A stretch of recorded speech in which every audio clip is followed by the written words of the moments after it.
Hello, எல்லாருக்கும் வணக்கம்.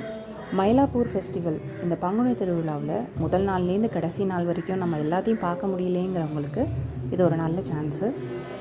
South மாட ஸ்ட்ரீட், மயிலாப்பூர் சவுத் மாட ஸ்ட்ரீட் சங்கீதா இருக்கிற அதே சைட்லேயே ஒரு மண்டபத்தில் ஓவிய கண்காட்சியாக பங்குனி திருவிழாவோட முதல் நாள்லேருந்து கடைசி நாள் வரைக்கும் சுவாமியோட காட்சி எல்லாத்தையும் தாஞ்சூர் பெயிண்டிங்கில் டிஸ்பிளே பண்ணியிருக்காங்க.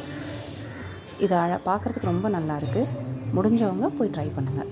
பார்க்குறதுக்கு எல்லா நாளையும் பார்த்த ஒரு சந்தோஷம் இந்த தாஞ்சூர் பெயிண்டிங் பார்க்கும்போது உங்களுக்கு கிடைக்கும். Thank you so much.